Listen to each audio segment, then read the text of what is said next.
Hola amigos y amigas de Cuatro Vientos, bienvenidos sean al último programa de esta semana, la primera de diciembre. Muchísimas gracias por estar con nosotros en Cuatro Vientos y en la plataforma 4B TV. Dice que el día de hoy, que es día viernes 3 de diciembre del año 2021, pues tenemos un programa lleno de excelente información. Créame que está muy interesante. Y vamos a hablar de diversos temas. Olga Alicia Aragón, bienvenida al programa. ¿Cómo estás? ¿Qué tal, Javier? Muy buenos días y buenos días, amigos, amigas de Cuatro Vientos. Pues mira, aquí Javier esperando ya que lleguen las fechas de Navidad, Año Nuevo y se acabó el 2021. Así es. Y con la esperanza de que 2022 sea un año mejor en todos los aspectos. Pues mira, cuando son las 10 de la mañana con 32 minutos, nada más así rápidamente presentarles algunos de los temas importantes. Olga, fíjate, el chocolate es el mejor amigo del cerebro. Eso lo vamos a ver de una manera muy trascendente. Y no lo estamos haciendo propaganda. Chocolate rocío. Chocolate rocío. No, es un estudio científico muy interesante para los niños, para sus bebés. Ya vaya pensando en una fuente de mejorar su cerebrito con el chocolate de la cocoa. También la isla de la basura del Pacífico, amigos y amigas. ¿Qué cree usted? Está siendo colonizada por plantas y por animales. ¿Qué otras más, Olga? Bueno, pues México tiene ya bien detectadas al menos 82 localidades con yacimientos de litio, esto que se llama el oro del futuro, el petróleo del futuro, para las energías limpias, para producir baterías de litio y con ello electricidad limpia. Baja California, aunque con menor proporción, pero también está considerado en esas 82 localidades. Así es. A la cabeza Sonora, Javier. Ahorita que mencionas Baja California, tenemos una nota muy interesante de lo que está sucediendo con el tema de la creación de la Secretaría, de nueva cuenta, de la Secretaría de Seguridad Pública. Va a ver usted cómo hay dos ayuntamientos aquí en Baja California que están en plena rebeldía en contra de esta política de esta iniciativa pública de Marina del Pilar, la nueva gobernadora. Son los ayuntamientos donde está anclado todavía el bonillismo. Y bueno, del bonillismo, no sé si incluiste tú la nota, Javier, pero ya hay una disposición, una intención del gobierno del estado que encabeza Marina del Pilar para echar abajo varios de los contratos que dejó Bonilla comprometiendo las finanzas del estado. Lo retomamos con muchísimo gusto. También, fíjese, vamos a hablar de cómo el trabajo en el hogar y de la atención a personas que tienen necesidad de ser apoyados en sus hogares, pues si se les pagara un sueldo, fundamentalmente las mujeres, que son las que tradicionalmente realizan estas actividades, pues fíjese que deberían de percibir mensualmente 5,761 pesos como mínimo. Así es. Bueno, pues vamos empezando, Javier, Vámonos. Y ya poco a poco platicamos de las demás notas conforme avance el programa, pero me interesó esto del chocolate, sobre todo de la cocoa, que a mí me fascina, Javier. Y por cierto, ha sido motivo de un reportaje que se hizo con intención de atacar al gobierno de López Obrador. Lo publicó Aristegui Noticias, aunque no fue su equipo el que realizó la investigación, pero lo publicó junto con Proceso y otros ¿cómo medios. le está restando credibilidad a Carmen Aristegui? Y es que qué reportaje tan mal hecho, le llaman periodismo de investigación, pero ojalá y usted tenga oportunidad de leerlo para que no se deje ir con versiones nada más de uno o de otro, pero nosotros que somos periodistas sabemos que le falta muchísimo a ese reportaje para ser considerado siquiera una buena nota informativa, ya no digamos un reportaje de periodismo de investigación, que son financiados, Javier, la realizan periodistas con muy buenas condiciones para efectuar su trabajo y que no pudieron demostrar absolutamente un solo dato de los que plantean que conduzca a la idea de que los hijos de López Obrador están metidos en alguna actividad ilícita, o de corrupción. Lo que sí encontramos es la intención dentro del Sembrando Vida, como ya se había anunciado desde siempre, pues de que la cocoa tenga un lugar importante en el mundo, que México puede producir cocoa, es originaria nuestra, Javier, de nuestro país. Y aquí está precisamente la cultura olmeca, Galicia, en la zona del Golfo, del Golfo de México, fundamentalmente en la parte norte del estado de Veracruz hasta el estado de Tabasco, siempre ha sido una zona productora de cocoa. Y fíjate, Olga, cómo finalmente a lo mejor lo que pasa es que los hijos de Andrés Manuel López Obrador, el presidente de México, y sus secuaces ya conocían precisamente los resultados de este estudio que nos está dando a conocer el día de hoy National Geographic. Sí, vamos al estudio. Dice, estudios recientes demuestran que la cocoa podría estar repleta de compuestos que aumentan el desempeño cerebral.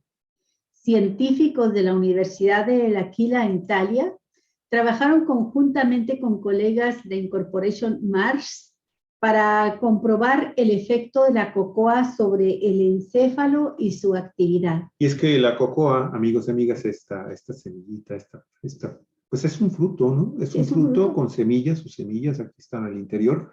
Pues esta cocoa contiene compuestos conocidos como flavonoides metabólicos secundarios que son producidos por la planta, que son benéficos para el ser humano. En plantas, los flavonoides sirven para proteger a las hojas de la luz ultravioleta y para teñirlas con su color característico. Estos que está usted viendo. Qué color tan precioso. Qué bonitos están. Me ha tocado comer nieve de cocoa sobre el cascarón del fruto donde vienen las semillas, y luego te hacen la nieve de pura cocoa y te la sirven así en una nievería de la Ciudad de México. Qué cosa tan deliciosa. En el ser humano, los flavonoides han demostrado brindar una gama de beneficios. Cuando limitan la acción de radicales libres, los oxidantes, los flavonoides aumentan la actividad de la vitamina C, previenen cataratas, son anticancerígenos, mejoran la circulación, disminuyen el colesterol, protegen al sistema digestivo e inclusive desinflaman el cuerpo. Y al parecer ahora también mejoran el rendimiento de la cognición. Pues mira, esta nueva investigación monitoreó a 90 personas con deficiencias cognitivas leves, o sea que pueden ser precursoras de, por ejemplo, el Alzheimer. Durante 8 semanas duró esta investigación. Continuamente estos individuos eran sometidos a pruebas que medían su capacidad cognitiva, analizando factores como fluidez verbal, búsquedas visuales y niveles de atención. Al terminar la investigación, encontraron que las personas que bebían cocoa con una cantidad moderada a elevada de flavonoides y que lo hacían de manera diaria, demostraban una función cognitiva superior a los que consumían pocos flavonoides. Un flavonoide en particular cobró una notoria relevancia en el estudio de epicatemia, dando, por ejemplo, una sustancia que se llama epicatequina negativa. Investigaciones previas con este flavonoide comprueban que entre sus efectos pareciera mejorar la memoria. Eso me lo voy a tomar yo a partir de hoy mismo. Sí. En octubre pasado, el periódico de experiencia biológica o biología experimental, mejor dicho, publicó un estudio en el que se descubrió que caracoles expuestos a epicatequina negativa recordaban mejor los caracoles recordaban mejor el hábito aprendido de aguantar la respiración en agua desoxigenada que aquellos que no tenían acceso al compuesto. Los caracoles expuestos recordaban el hábito por más de un día, mientras que los no expuestos apenas lo recordaban durante 3 horas. La mala noticia es que el chocolate que se encuentra de manera comercial en los supermercados ha perdido la mayor parte de los flavonoides originales que contiene la cocoa al ser procesada. Media libra de chocolate común contiene apenas 50 miligramos de flavonoides, una cantidad insuficiente para ser benéfica. Esto implica que uno tendría que consumir entre 10 y 20 barras de chocolate al día para adquirir las dosis utilizadas en el estudio de la Universidad Italiana. Con estas cantidades, probablemente el problema de salud a enfrentar ya no sería el Alzheimer, sino el sobrepeso mórbido que puede desencadenar problemas de colesterol o de diabetes. Bueno, pues no hay que comer chocolates, ¿eh? No los chocolates comerciales y no en cantidades exageradas, sobre todo, porque pues nos provoca graves problemas de salud. Aquí los científicos se refieren básicamente al chocolate natural, Ah, extraído directamente de la cocoa. que le De la dicen cocoa chocolate amargo, ¿no? pues el chocolate amargo tiene, a mí me gusta, hay mucha gente a la que no le agrada el sabor, a Pero mí ¿qué tal sí, esta bebita? Mira, preciosa. qué rico. Hay chocolate amargo que tiene de 50% de cocoa hasta 90% de Ujú. cocoa. A mí me gusta hasta el de Ese es el 90. amargo Es real. amargo, amargo, un chocolate oscuro, Pero delicioso, amargo, ¿eh? que si además si lo combina usted con algo dulce pero muy sano, como son los arándanos, pues entre el amargo del chocolate y lo dulce del arándano se hace un complemento muy rico de alimentos antioxidantes. Así es. Y bueno, Galicia siempre hay que ser ¡Ay, qué moderado. Mira rico! qué cosas tan sabrosas de chocolate. La verdad, amigos y amigas, es que este producto que pues ahora, después, lo que me gustó de ese reportaje que se publicó en Galicia hace unos días en estos medios de comunicación que han sido denostados tremendamente ya por un sector muy amplio de la sociedad, que realmente Sí, se han un mal, desesperado, ¿no? pésimo Se han, reportaje que mostró, ah, se le vio el cobre pues de las sí, sí, de ganas de fastidiar. atacar sin De tener fastidiar. elementos para Fíjate, hacerlo. fíjate que lo que me gustó de eso es que puso de moda el tema de nueva cuenta. Y lo más relevante es que también nos da a conocer que un número no determinado en el reportaje, que son una de las deficiencias de las deficiencias que tiene ese trabajo de investigación, es que no te menciona, por ejemplo, cuántas del millón de hectáreas que se están sembrando con árboles maderables y frutales de este programa de Sembrando Vida, pues corresponde precisamente a árboles de cocoa. Pero, Olga, es un producto con un mercado potencial a nivel mundial extraordinario, ¿sí? Y definitivamente, pues se debe de recuperar ese mercado, porque la Sí, cocoa anteriormente, pues para empezar, la cocoa, las semillas de cacao, como lo conocemos acá en México, ¿sí? El sí, sí, cacao, es igual cocoa o cacao. se manejaba como moneda de cambio Sí, era la en moneda algunas culturas de las culturas mesoamericanas. prehispánicas. Así es. Entonces, ahí estaba la importancia, ¿no? Es un producto mexicano, ahora podemos decir mexicano, Sí, de la Mesoamérica prehistórica al mundo. Y ahí es sí. una cosa extraordinaria. Y para quien no sepa bien de qué estamos hablando, porque comentamos esto como si todo el mundo estuviésemos enterados de lo mismo, bueno, es que en días pasados, dos periodistas que trabajaron para una asociación que se llama Connectud, sí, Connectud América, ellos hicieron un reportaje que se publicó en diversos medios mexicanos, entre ellos Aristegui Noticias y el semanario Proceso. El reportaje se llama Sembrando Vida y la fábrica de chocolates y tiene que ver con el programa del presidente López Obrador, que por cierto está considerado como único en el mundo, de sembrar 1 millón de hectáreas con 1 millón, Javier, de árboles maderables y frutales en el Combinados, sureste claro. del país. Todo esto con la intención, bueno, se le paga a los sembradores el equivalente arribita de un salario mínimo, todo esto con la intención pues de permitir que la gente se arraigue en sus pueblos y evitar que emigren a Estados Unidos o se metan a la delincuencia. Y se trata de muy, muy pequeños propietarios y el programa es para gente que tiene 2.5 máximo hectáreas y que en esos espacios puedan sembrar estos árboles que les reditúen una ganancia pronto. La cocoa en 3 años ya produce su fruto, sus semillas.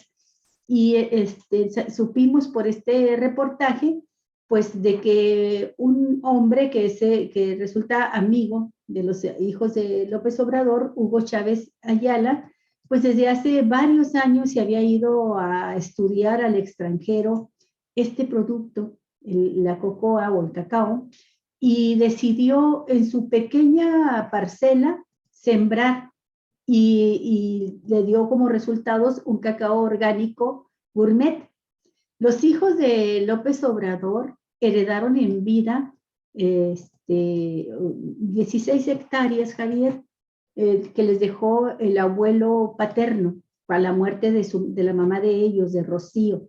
Y decidieron, gracias a los consejos de este amigo Hugo Chávez Ayala, pues destinarlos a la producción de cacao. Les sumaron otros tíos paternos, les agregaron otras hectáreas hasta tener una superficie de 42 hectáreas en las que han sembrado cacao y ya empezaron a producir sus primeros chocolates que venden por ahí en un puesto en México, por ahí en alguna tienda donde pueden acomodar sus chocolates en algún mercado. Están considerados de buena calidad, pero el reportaje presenta la situación como si se tratara de un acto de corrupción. Usted léalo para que se norme su propio criterio. Lo que comentamos Javier y yo es que está difícil para los hijos de López Obrador la situación, porque ellos, teniendo el padre que tienen y lo rígido que es, no tienen ninguna posibilidad de trabajar en la administración pública, aunque alguno de ellos tiene interés por la política, no puede hacerlo. ¿Por qué? Porque su papá pues ha dado palabra de no permitirte de ningún modo que se vincule algún caso que pudiera remotamente considerarse nepotismo. Tampoco pueden tener acceso a los programas sociales, no están incorporados a esos programas, no pueden tener créditos, les han ofrecido y no los han aceptado. Entonces tienen que ser muy cuidadosos porque cualquier movimiento que hacen, la oposición se va a la yugular del presidente de la República. Y entonces, pues está difícil la situación porque es difícil trabajar en la iniciativa privada, es difícil trabajar en gobierno, es difícil hacer una carrera política, prácticamente imposible. Y cuando emprenden algo propio en la tierra que heredan de su abuelo paterno, pues ahí van a hacer este reportaje de que están produciendo cacao, porque en Sembrando Vida se incluye el cacao como un producto importante, primordial, dicen. Lo cierto es que se están incluyendo muchos cultivos muy importantes, el café, el hule, por ejemplo, la planta de hule, el cacao, la canela, la palma de aceite, varios productos que son propios, que se dan en la región del sureste mexicano, están incluidos en este proyecto enorme de Sembrando Vida y que tiene una cantidad de beneficiarios ya muy grande y que se trata, repetimos, de personas que siembran sus árboles maderables o frutales en 2.5 hectáreas y que no están incluidos los hijos de López Obrador en ese proyecto, Muy en bien, ese programa social. Yo nada más quiero comentar, muchísimas gracias Israel Acoatl Romero, nos da dos opiniones. Dice, si queremos ahondar en esta situación, recordemos que Aristegui es amiga de Denise Dresser, la cual Noroña asegura que trabaja para la CIA. ¿Será que vienen por allí estos ataques? Y ya que se sabe con pruebas que el gobierno de los Estados Unidos está pagando a Claudio X González para calumniar y golpear al gobierno de AMLO. Y también, y agrega, ¿no? Agrega, periodismo de chismes. No es la primera vez que Aristegui ataca a AMLO con calumnias, y recordemos cuando Aristegui publicó una fotografía photoshopeada donde aparentemente AMLO muerde la mejilla de una niña. Así Después Aristegui salió a disculparse cuando se demostró que había sido pues una fotocomposición o delicia.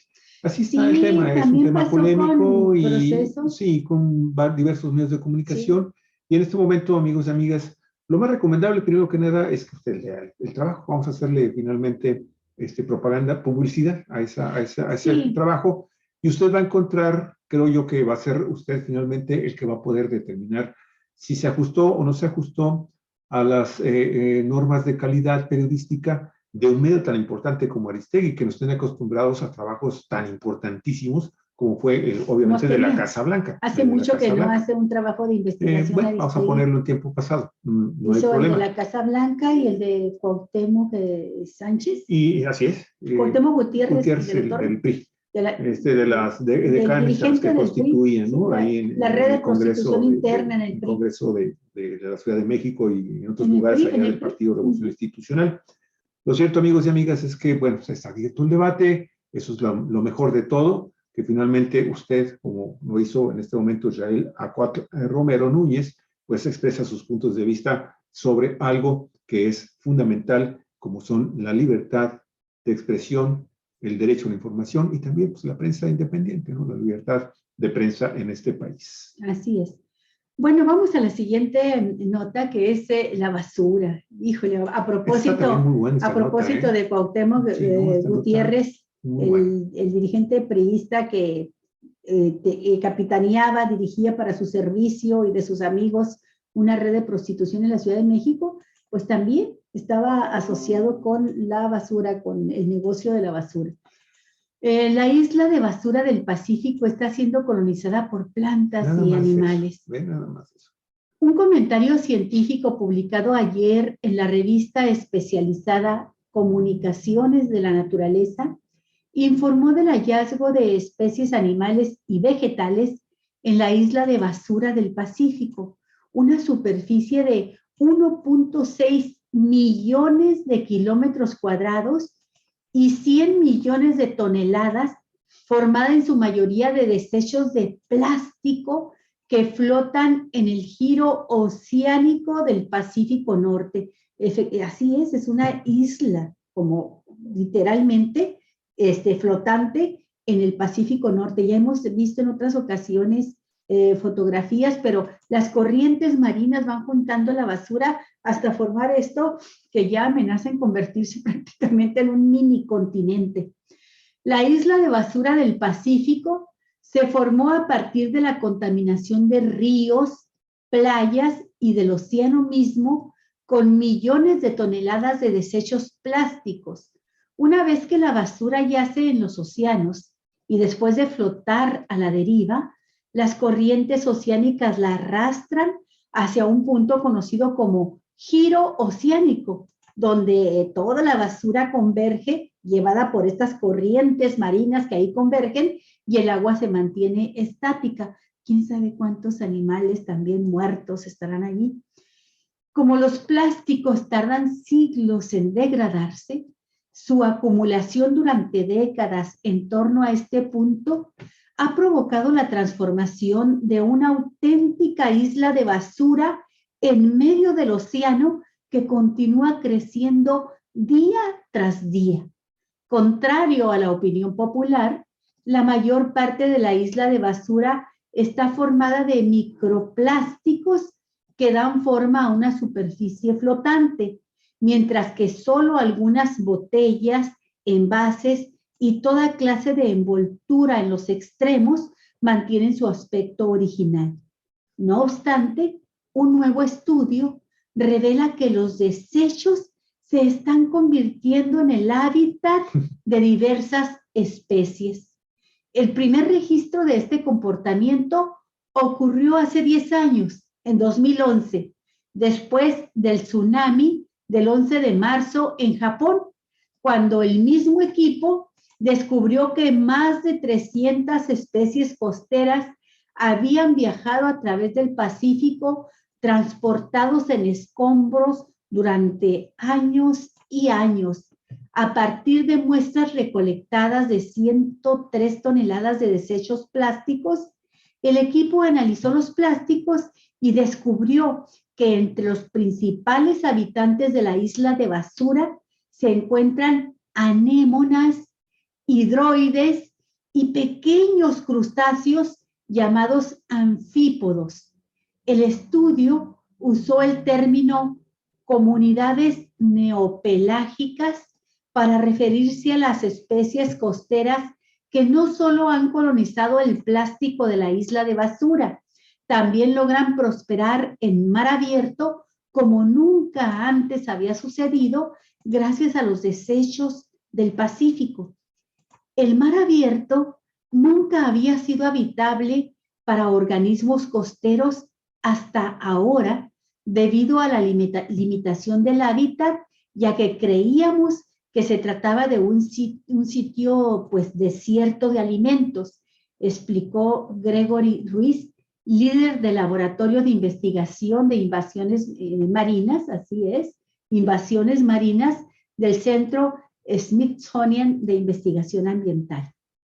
Sin embargo, el plástico está proveyendo un hábitat inédito para estas especies y aunque no está comprobado, los científicos sugieren que las comunidades neopelágicas están encontrando alimento gracias a la calma de las aguas que albergan la isla, cuyos desechos funcionan como un arrecife que atrae fuentes de alimento.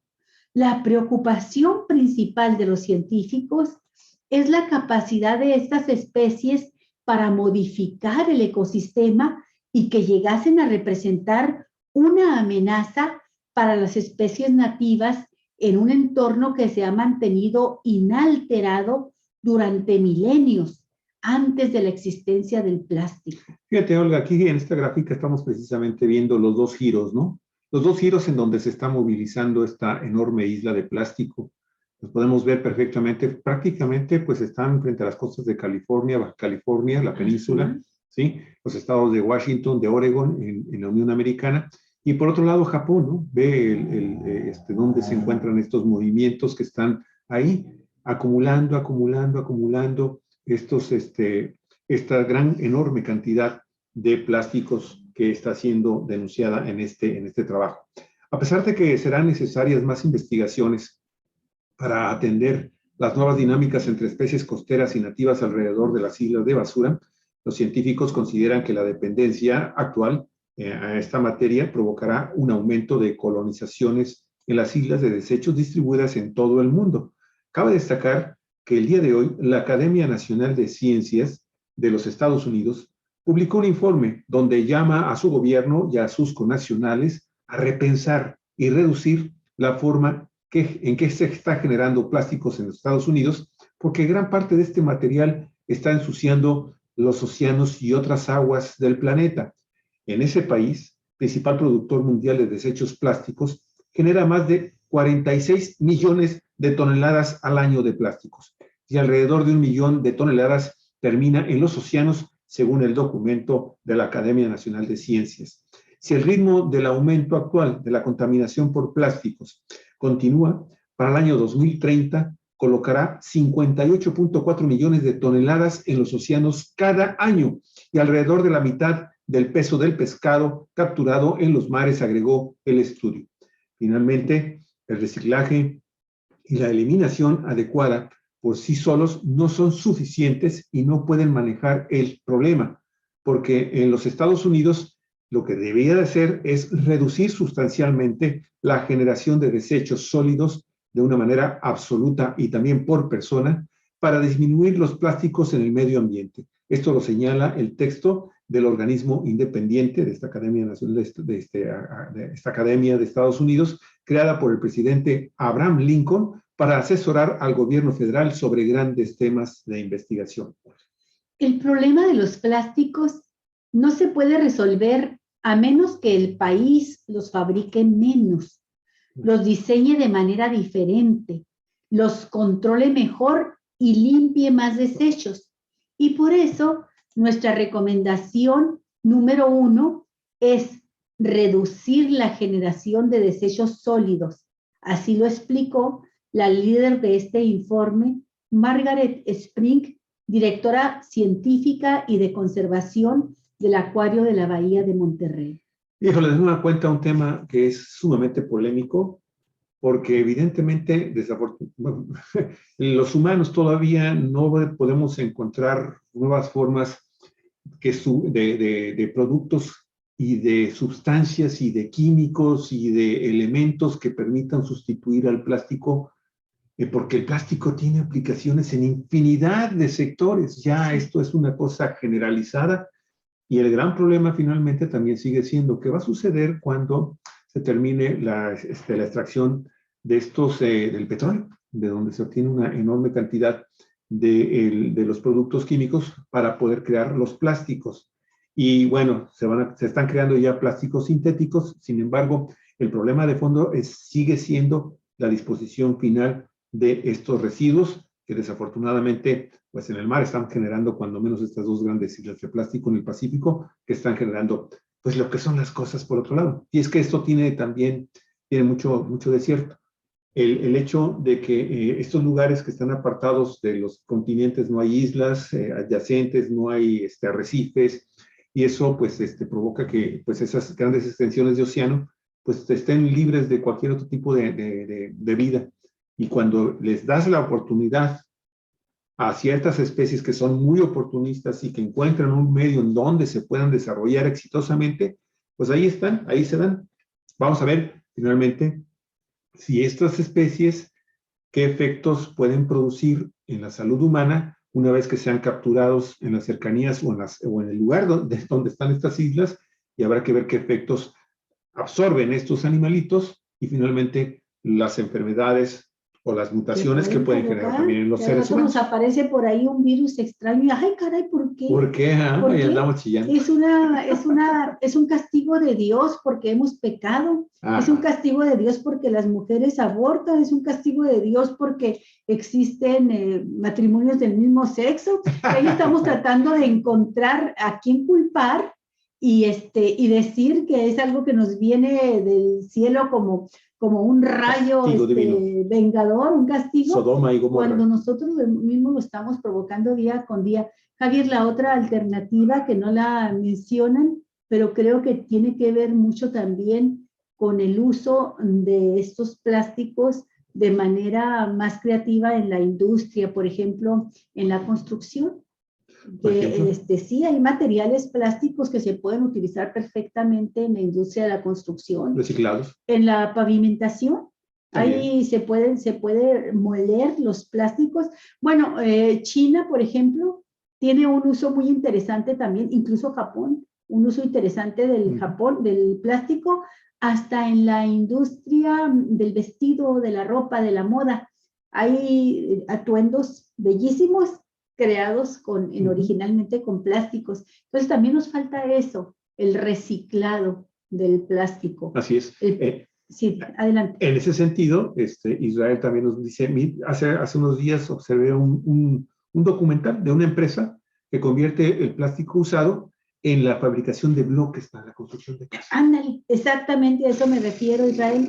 Sí, nos falta también ahí creatividad, imaginación, que además viene a resultar muy económico y viene a resolver un problema grave. Y el plástico, junto con algún otro material, también sintético, puede convertirse en un aislante muy bueno, Javier. ¿De qué están hechas, por ejemplo, las hieleras?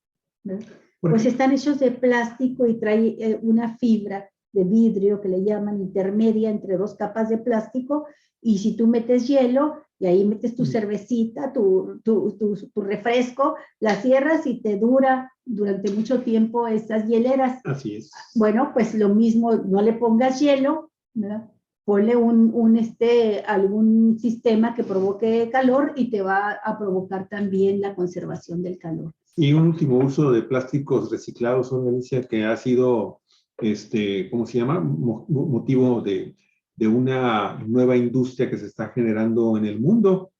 Y es estos nuevos plásticos que incluso son les están agregando sabor para que en un momento determinado te puedan servir también incluso hasta como de botana, ¿eh? Pareciera que estoy cotorreándolo, pero no es así. Bueno, yo no me lo comería. Sí hay, e incluso son biodegradables, tratando de evitar que también que se o sea, no son plásticos. Sí, son otros materiales con sabor, pero no es el plástico. Tiene la apariencia y te sirve para los fines, en algunos casos similares al plástico, como una botella o un vaso, pero es alimento.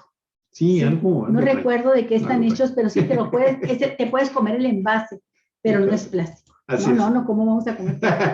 Bueno, ahí está. Amigos y amigas, vámonos a la siguiente noticia. Muchísimas gracias por estar participando con nosotros en el programa. Muchísimas gracias. Oiga, la tercera nota, ¿no? Es la Híjole, tercera. ya que estamos en este, Que viene siendo lo mismo, ¿no? Hablando del tema. ambientalista, sí, y que tiene que ver también pues con los daños que nos estamos ocasionando aquí en nuestro país.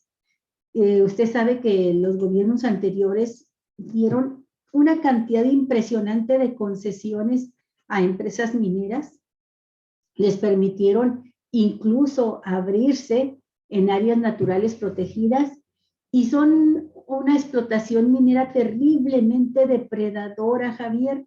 Usan cianuro, usan grandes cantidades de agua para separar los metales. Donde había un cerro dejan un hoyanco y donde había ríos y fuentes subterráneas de agua, lo que dejan es veneno.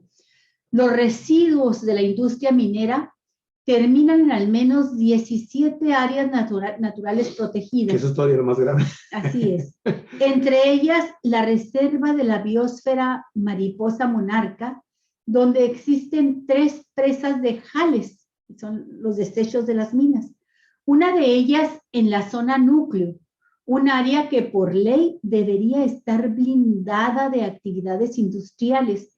Así lo advirtieron organizaciones ambientalistas. Mira, de acuerdo con esta nota de la agencia EFE, estas organizaciones detallaron que de las 585 presas de jales en la industria minera identificadas por la Secretaría del Medio Ambiente y Recursos Naturales de México, hay 65, es decir, el 11%, que están dentro de estas áreas naturales y 5 se encuentran en reservas de la biosfera. En áreas naturales protegidas. Cartocrítica, el Centro de la Diversidad Biológica, entre otras organizaciones, analizaron el inventario de presas de jales presentados por la Semarnat. En esas presas se depositan residuos peligrosos de la industria minera que contaminan de manera irreversible los suelos, los cuerpos de agua y el aire. En un comunicado conjunto explicaron que en el área de protección de recursos naturales Cuenca Alimentadora del Distrito Nacional de Riego, en el estado de Nayarit, se identificaron 17 presas de jale. En la reserva de la biosfera de El Vizcaíno, en Baja California Sur, que colinda, y aquí lo quiero señalar, que colinda con el estado de Baja California, en una zona conocida como El Arco, para mayor identificación, Galicia, ¿sí? También existen potenciales desechos de una industria minera que está concesionada desde hace ya varias décadas y que todavía no la explota, que es una producción de extracción de cobre del Grupo México, del millonario del que estábamos hablando hace 2 días, Germán Larrea. ¿Sí? En estas presas se depositan residuos peligrosos de la industria minera que contaminan de manera irreversible, obviamente, los suelos, ¿no? Y decíamos también en la reserva de la biosfera de Vizcaíno, que es una zona estratégica para la conservación de los recursos hídricos en la región, que son muy escasos. Se identificaron 5 presas de jales. Además, se suma la presencia de jales en sitios que albergan un gran valor histórico y cultural como Wirikuta, área protegida estatal ubicada en San Luis Potosí. El Centro Mexicano de Derecho Ambiental informó que el presupuesto de egresos de la Federación para 2022, aprobado el pasado 14 de noviembre por la Cámara de Diputados, asigna recursos insuficientes para la conservación de las 182 áreas nacionales protegidas que hay en el país. Indicó que con esto, la Comisión Nacional de Áreas Naturales Protegidas, que es la entidad encargada de la conservación de dichas áreas, dejará sin atender importantes rubros que son indispensables para la operación diaria de las instituciones, así como también realizar tareas dentro de las áreas naturales protegidas. Esta escasa asignación de recursos, dice el informe, impide una adecuada atención a los diversos problemas ambientales que existen en las áreas naturales protegidas, como por ejemplo la deforestación, la degradación de los bosques y de las áreas costero-marinas, la contaminación, el aprovechamiento irracional de los recursos naturales, la expansión descontrolada de la mancha urbana y de las actividades económicas, la construcción de infraestructura turística inmobiliaria en zonas costeras de alto impacto para el ambiente, además de actividades extractivas como la minería, y eso para citar solo algunos ejemplos. Así termina este comunicado conjunto de las organizaciones ambientales en México.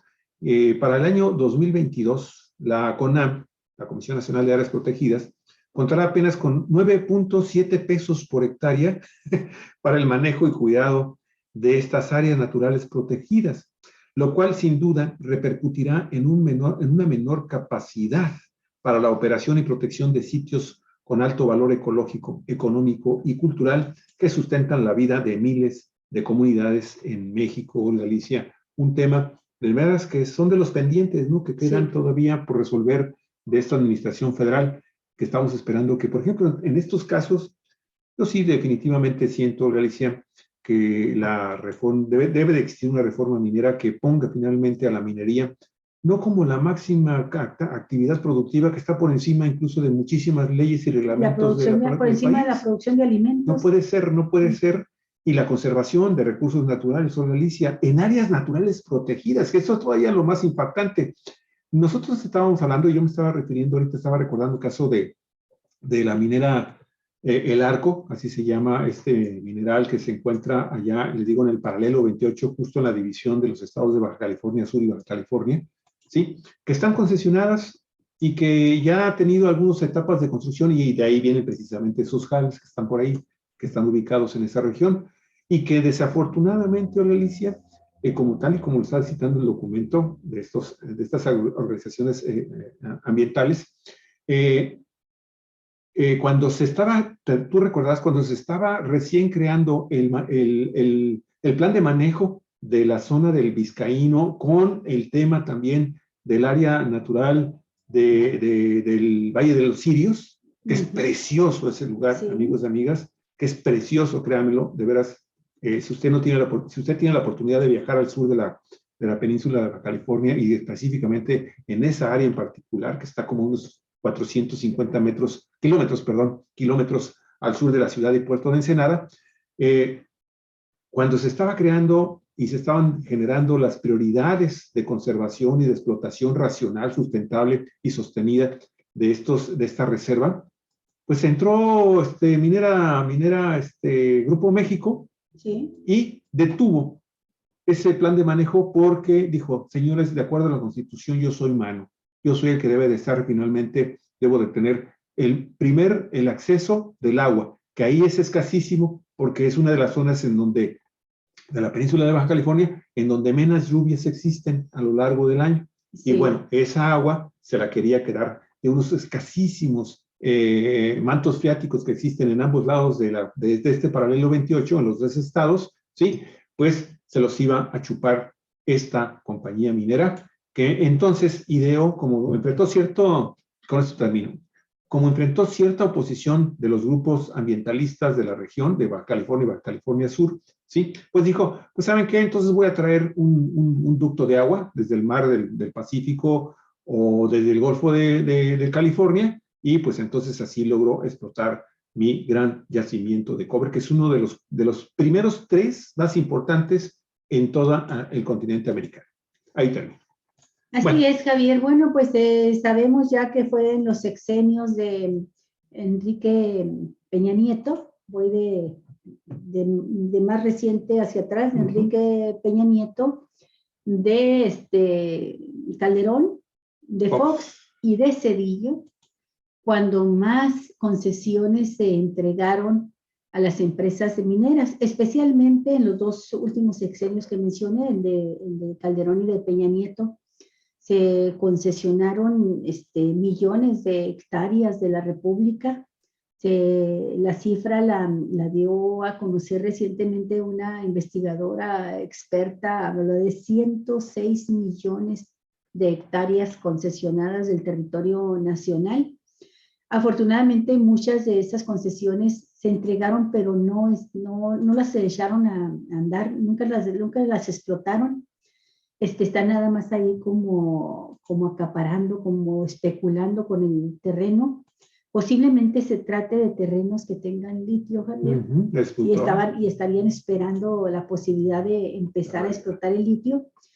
Pero sí es un problema que tenemos muy grave en el país, Javier, en los lugares donde sí se está explotando la minería con esta nueva tecnología de cielo abierto o tajo abierto, como le llaman, y que está prohibido en sus países de origen. Las empresas que vienen aquí a conseguir concesiones para minería no pueden hacerlo, por ejemplo, las canadienses en su país, porque allá está prohibido este método que se llama lixiviación, que es el uso de cianuro para separar el metal y el uso de millones de toneladas de agua. Mezclan el agua con el cianuro y así separan los metales de la tierra. No es la minería tradicional que conocíamos, que se metían los mineros al subsuelo. Sí, no, esto es así, a demoler cerros completos con estos mecanismos químicos venenosos y sin importar, dicen que crean estas presas, ¿verdad?, de jales, donde ponen como un material impermeable y ahí se quedan reposando las aguas con el cianuro, pero por supuesto que ha habido muchísimos derrames y filtraciones de esas aguas envenenadas con cianuro y que van y bajo tierra, y a veces por la superficie, van envenenando la tierra de los campesinos. Y son tierra de campesinos, de comunidades indígenas, en zonas serranas, en áreas protegidas, donde sea, donde a veces les pagan una miseria por la renta de la tierra, ¿no?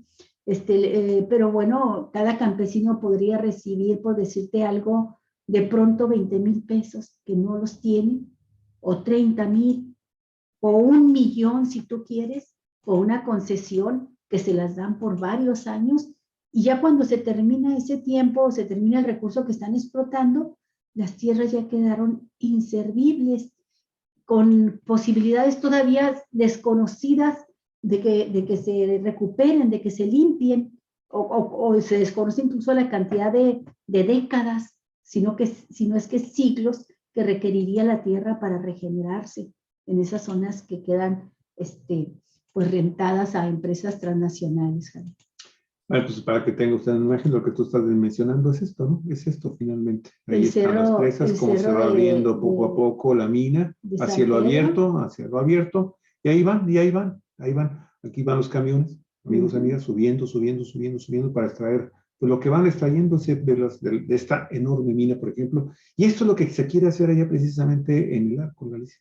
Originalmente para la explotación de ese enorme yacimiento de cobre, y que también creo que tiene plata y algo de oro. Algunos tungsteno, una cosa así. Son bien perversos, Javier, porque las empresas llegan primero, bueno, tratando de aplicar nada más el derecho que les dio el que les entregaran esas concesiones, porque todo lo entregaron esos gobiernos neoliberales, y si encuentran alguna oposición, una resistencia en la comunidad, la dividen a la comunidad, empiezan a comprar algunos de los integrantes de las comunidades, les empiezan a dar algo de lana para que hagan sus asambleas y que van juntando votos, simpatizantes del proyecto, y luego entonces les ofrecen, por ejemplo, dotarlos de algunos servicios, que las comunidades siempre carecen de servicios, y les dicen, bueno, miren, nosotros les vamos a ayudar a construir sus carreteras, sus caminos,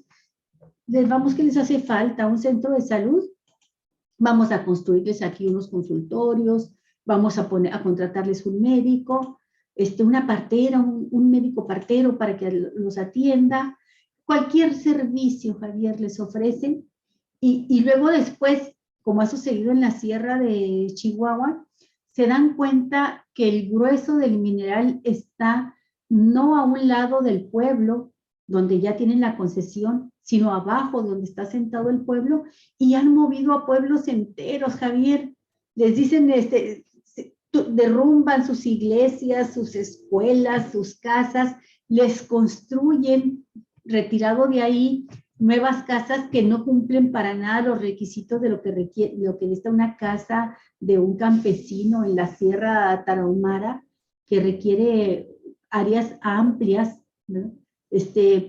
Por el clima, Javier, para cuidar el ganado, y no, les hacen casitas tipo urbi, ¿verdad? Como si fueran de una colonia en la zona urbana. Total, que es un Sí, es un relajo. despapalle, es Y si un no mueven los abuso pueblos, si no absoluto. mueven los pueblos, después cuando se acaba el mineral, pues se retiran y ahí dejan el cochinero. Así está Desafortunadamente, en pasando. este país sucede eso. También nos comentan, fíjate, no cabe duda que la corrupción también contribuye a la contaminación. Yo vivo en Tijuana, nos dice también Israel Acat. Dice, en la colonia Soler, donde ustedes tienen su casa. Muchas gracias, Gracias. mi estimado Israel. Dice, y enfrente de mi casa, el Partido Acción Nacional ha dejado operar a 5 empresas de alto impacto. Ahora no podemos quitarlas porque ya se están juntando las firmas y pues no hay todavía, ya llevamos, bueno, eso fue la administración del Partido de Acción Nacional, ya vamos para 2 administraciones de Morena, mi estimado Israel, y pues ojalá si nos das un informe también, si a lo mejor esperemos que nos prometen que va a haber cambios, bueno, pues vamos a ver si es cierto, ¿no? Ojalá que en esta nueva administración de Morena en Tijuana, pues les hagan caso a los residentes de la colonia Soler allá en Tijuana. Bueno, vamos, Olga, porque ya llevamos casi por 50 minutos. Vamos al litio. El litio, que lo ha incluido el presidente Andrés Manuel López Obrador en su propuesta de reforma eléctrica y que, bueno, ha desatado un gran debate, se ha informado como nunca antes a la sociedad en qué consiste la reforma, se han escuchado las opiniones de la oposición que se niegan tajantemente a aprobarla, pero ya el debate está en la sociedad. Y bueno, el presidente de la República plantea que el litio quede en el control absoluto permanente del Estado como propiedad de la nación. La demanda de litio, metal que se utiliza en las baterías de los autos eléctricos, va en aumento debido a que es parte de las, entre comillas, soluciones de la transición energética para atacar el cambio climático. Y México está en la mira, porque se estima que hay yacimientos en 82 localidades, sobre todo de Sonora, Puebla, Oaxaca, Nuevo León y Durango, pero además se encuentra en las regiones indígenas Mixteca y Zapoteca, señaló Violeta Núñez, que hasta ahorita la estoy conociendo como una de las principales expertas en este tema. Ella es investigadora de la UAM Xochimilco, Javier. Mira, Angélica Enciso. En la Universidad Autónoma Metropolitana, ¿verdad? De Xochimilco. Angélica Enciso, periodista del periódico La Jornada, informa también que tan solo para un vehículo mediano eléctrico se utilizan hasta 10,000 veces más que un teléfono celular. Y datos de la Comisión Europea indican que estas unidades crecerán exponencialmente, ya que pasarán de 4 millones en 2018 a 900 millones en el 2040. Esto lo sostuvo durante una conferencia La Reforma Eléctrica y el Campo Mexicano, que convocó a la Secretaría de Agricultura y Desarrollo Rural. Sí, Violeta Núñez, la investigadora, explicó que actualmente del mercado global de litio, 65% que se produce ya se usa para las baterías de los autos eléctricos. Dijo que el Banco Mundial proyecta que se tendría que elevar en casi 500% el uso de minerales estratégicos, es decir, no se trata solamente de litio, también de el grafito y cobalto, entre otros, que tendrán que ser ampliamente producidos para reducir emisiones de dióxido de carbono y mantener al planeta por abajo de los 2 grados el aumento en la temperatura. Y bueno, México tiene litio, grafito, plata, plomo, zinc, cobre, magnesio, cromo, que son demandados para la transición energética. Añadió también esta investigadora que el grafito es el primer mineral que está en la mira, obviamente en la mira de las grandes compañías transnacionales y también por parte del gobierno mexicano. A nivel planetario tiene sus principales yacimientos en Sonora y en Oaxaca, territorios que tendrán una gran importancia en los próximos años, ya que México abastece de manera importante a los Estados Unidos. Precisó la investigadora que México está en el lugar 9 entre los países con más yacimientos de grafito a nivel mundial y en el lugar 10 en cuanto a cantidad de litio. Recordó que la empresa china Ganfeng Lithium está posicionada en 5 países, entre ellos México, y está viendo el potencial de litio a nivel nacional. Considera la empresa que el proyecto de Sonora es de los más grandes del mundo. Este es el grafito, Galicia, en estado puro. En roca. Así es la roca de grafito. Lo quise mostrar porque pues, así es un está, dato muy relevante, es un dato muy relevante, amigos y amigas, del cual ahora con este tema de que se actualizó de una manera importantísima, se puso como de los grandes temas a tratar en las últimas semanas en los medios de comunicación, pues estábamos nada más centrados en el tema del litio. Bueno, eso originó que volteáramos también los ojos a ver este mineral del cual nuestro país pues, es uno de los principales productores a nivel mundial. Se debe consultar... Javier, permíteme un momentito, por favor. Mira, según me enteré yo precisamente por comentarios de esta investigadora, Violeta Núñez, el litio se presenta en 3 formas, se encuentra en la naturaleza en 3 formas. En México lo tenemos así, en roca, ¿verdad? Y también lo tenemos le llaman en lodos o arcillas. Así está, en lodos y arcillas está fundamentalmente en Sonora. En otros lugares, como por ejemplo Bolivia, que no es que tenga la mayor cantidad de litio del planeta, es lo que se ha dicho, pero es el que tiene el litio más puro y de más fácil extracción, se encuentra entre Sales o Sanhuaza, y esa superficie de tierra. Entonces, esa es la manera más fácil de extraerlo en Bolivia.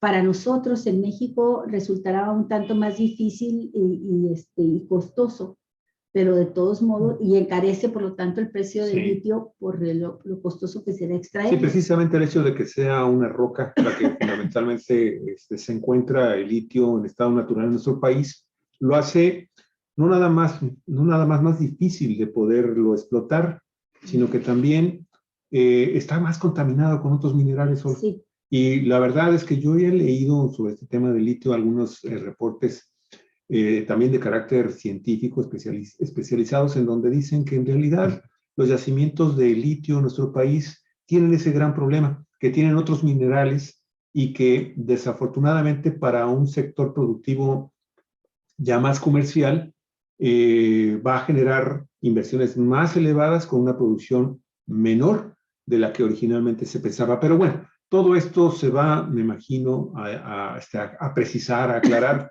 ahora que se termine de hacer precisamente un estudio que está en este momento en proceso, que están realizando las autoridades mexicanas. Parece ser que también está interviniendo una compañía china para la elaboración de ese inventario del litio. Así es. Y nos van a decir finalmente que tiene también intereses mercantiles en el litio mexicano, ¿no? Enormes, sí. Y que bueno, pues vamos a ver el resultado que se tiene, pero sí hay geólogos en México que nos dicen, oye, ¿sabes qué? No es tan importante. Yo, oiga, aquí me estoy acordando que tenemos a un gran amigo de Cuatro Vientos, que es geólogo, son 2 o 3, tenemos 3 o 4 geólogos muy conocidos, que nos podrían dar información muy precisa, al menos sobre la cantidad de litio que tenemos acá en Baja California, porque en algún momento de la historia de la explotación del litio en México en los últimos 5 años, se mencionó precisamente que en la zona del Mexicali, del Valle de Mexicali, y en la zona cercana a los campos geotérmicos que opera la Comisión Federal de Electricidad en Cerro Prieto, existen cantidades importantes de litio, yacimientos de litio. Incluso había 2 permisos de exploración de litio que dio Enrique Peña Nieto. Sí. Pero hasta donde sabemos, creo que una de ellas dijo, yo me retiro porque en realidad el litio que tenemos acá en Baja California, en este momento comercialmente no es redituable.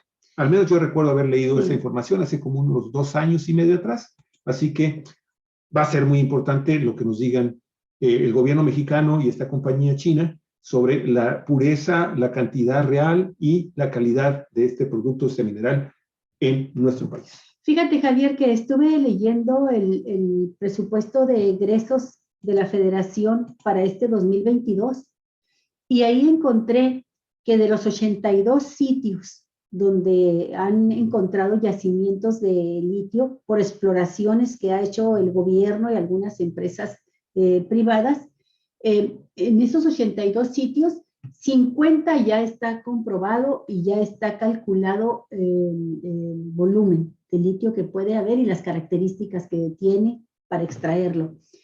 Y en 20, el resto serían 32, está en el presupuesto de 2022, emprender exploraciones e investigaciones para conocer con exactitud cuál es el volumen de litio. Pero lo importante aquí es este comentario que hace la especialista Violeta Núñez, que dice, la Comisión Europea considera que México tiene el 9º lugar en cuanto a los metales estratégicos y el 10º en cuanto a litio. Y es muy interesante esto que menciona de los minerales estratégicos, porque dice, por ejemplo, la construcción de una pila, una batería de un celular, requiere no solamente de litio, requiere como de 200, todo el celular requiere más de 200 minerales, más de 200 minerales, y dice, y eso es para un celular, pero una batería para un carro eléctrico requiere 10,000 veces más esa cantidad, y de la cantidad que requiere de minerales estratégicos, hay que recordarlo, que no solamente se trata de litio, sino que todos los minerales que sean considerados estratégicos se está proponiendo en la reforma eléctrica que López Obrador planteó a la Cámara de Diputados, que sean considerados de reserva y de control absoluto, y ¿cómo le llaman aquí? Permanente, por parte del Estado mexicano, de la nación, del pueblo de México. Y bueno, ya hay concesiones que entregaron los anteriores gobiernos para explotar litio. Entonces la reforma sí concede la posibilidad de que aquellas empresas que ya iniciaron la exploración de litio antes de la reforma, que continúen la exploración y explotación de litio. Pero en ellos está el caso de Bacanora, la empresa Bacanora de Sonora, que la pusiste ahorita en pantalla, pero fíjate lo que son las cosas. Ya este gigante chino, la empresa que mencionamos hace un momento, ya está Ganfeng, se llama Ganfeng Lithium, ya está en negociaciones con Bacanora para absorberlo, para comprar las acciones de Bacanora e instalarse Ganfeng Lithium en Sonora. Entonces, si piensan instalarse en Sonora, no es porque haya poquito, sino porque le conviene, Javier, a esta empresa, porque debe haber una cantidad suficiente para que sea redituable, ¿no? Sí, aunque bueno, no hay que dejar de pensar finalmente que también estas grandes compañías se manejan por el mercado, ¿no? Por cómo se comportan los mercados. Y si un grupo chino ya se retira, pues otro viene y vamos a ver si finalmente todo eso termina en inversión. Oye, fíjate que aquí encontré precisamente por eso me detuve aquí, porque de una manera muy, muy simplificada menciona algunos puntos de vista de los especialistas de la UNAM y del Instituto Politécnico Nacional, que son geólogos fundamentalmente, como por un lado en el mundo los principales y la mayoría de los yacimientos se explotan a través de las salmueras, que es por ejemplo lo que sucede si usted ha ido a Guerrero Negro, ¿sí? Pues con la sal precisamente que se encuentra ahí, que también de repente se encuentran los grandes cristales, los grandes bloques también de sal. En Bolivia. Pero hay muchísimos, en el caso de Guerrero Negro, ahí en el caso de Guerrero, la sal, pues ordinariamente pues está inundada o con aguas marinas, y parte del secado de estas lagunas permite precisamente la extracción de la sal prácticamente en su estado natural. Pero me llamó esto de los especialistas porque precisamente vienen a confirmar lo que yo estaba comentando. Estos especialistas de la UNAM y del Politécnico Nacional dicen que en México los yacimientos, ellos han hecho investigaciones sobre esto, del litio, ¿sí? Y coinciden en que la inmensa mayoría de los yacimientos son arcillas, ¿sí? ¿sí? Lo cual Roca. representa una singularidad geológica y significa que el litio está mezclado y su obtención será de manera compleja. Eso que quede bien claro, aquí en Cuatro Vientos lo estamos anunciando. Vamos a ver finalmente cuáles son los hallazgos de quienes están haciendo ese estudio para conocer la realidad. Es que si pones, por ejemplo, una fotografía, Javier, de litio en Bolivia, el litio, el oro blanco, ahí está en sales, a la superficie. Es un litio más puro. Es como esto. Sí. Es esto, ahorita te lo voy a mostrar. Es así como está. Ahí está el litio. ¿De Bolivia? Lo recolectan, lo dejan a secar ahí con el sol, que son también soles muy intensos, y ya luego vienen las grandes máquinas a transportarlo, a cargarlo y a exportarlo. Sí. Ahí está. Bueno. Oye, la nota número 5, Alicia. Esta nota, amigos y amigas. No sé si usted ha tenido la oportunidad, si está usted inscrito a esta plataforma de streaming que se llama Netflix. No sé si usted ya tuvo pues el interés, ¿sí? La curiosidad de ver un documental que realmente es estrujante. Sí. Es una miniserie, cuatro capítulos, amigos y amigas, 4 capítulos, 4 programas que fueron filmadas, que fueron grabadas y documentadas por Roberto Hernández, y se conoce como Duda Razonable, historia de 2 secuestros. Ahí se nos presenta a un abogado defensor de 4 individuos, pobres personajes personas de pueblo que son involucrados aparentemente de manera totalmente ilegal en un intento de secuestro y en un secuestro, ¿sí? Allá en la zona de Tabasco, por Macuspana, en la zona sur del estado de Tabasco. Bueno, ahí ese abogado, pues se le presenta como todo un gran personaje. Ese abogado es Andrés Andrade Telles, ¿sí? Lo va usted a ver cómo actúa en defensa de estos 4 mexicanos que están detenidos todavía allá en Tabasco, en el estado de Tabasco. Pero hoy Miguel Vadillo, del portal periodístico de todos mis respetos Contralínea, pues publica un reportaje en donde ubica al hombre de los contratos ilegales en el Centro Nacional de Inteligencia del Gobierno Federal Mexicano, ¿sí?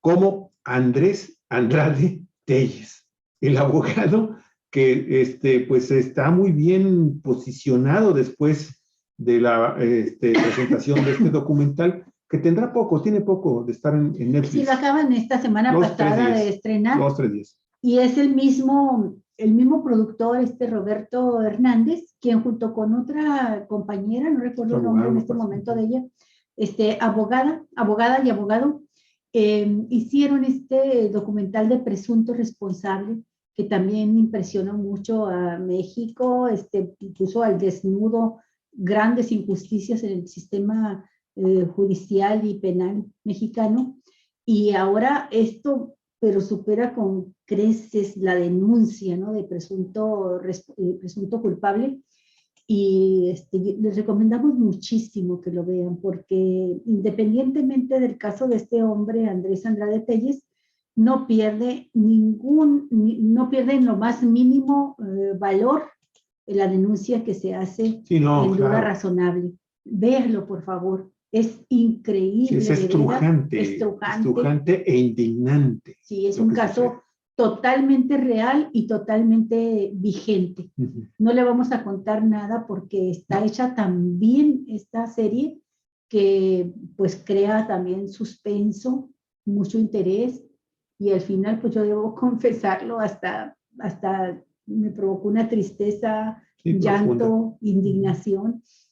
Vean, vale la pena. Así es. Bueno, pues Andrés Andrade Telles, además de ser el hombre de confianza del director general del Centro Nacional de Inteligencia, Audomaro Martínez Zapata, Es el responsable en la asignación de contratos a empresas extranjeras y también nacionales relacionados con proveer servicios de software, asesoría y mantenimiento a todo el equipo tecnológico y de comunicaciones que ese órgano de seguridad nacional emplea para su labor de inteligencia. De acuerdo con Miguel Vadillo, les digo, pues él es el director de Contralínea, amigos y amigas, ¿sí? Nos presenta precisamente a este hombre que estamos viendo en pantalla. Él es precisamente Andrés Andrade Telles. Dice que, bueno, nosotros agregamos este párrafo porque en el original del reportaje no lo viene, pero habría que explicar quién es este personaje. Es un exfuncionario de la Fiscalía General de Tabasco, abogado defensor de Héctor Muñoz, Juan Luis López, Gonzalo García y Darwin Morales, quienes en el documental Duda Razonable, Historia de dos secuestros, que dirige el cineasta e investigador Roberto Hernández, narra las circunstancias en las que fueron detenidos estos 4 tabasqueños, acusados presuntamente de manera falsa de haber cometido 2 secuestros. Bueno, es un secuestro y un intento de secuestro. La miniserie de su caso se proyecta actualmente en la plataforma de streaming Netflix.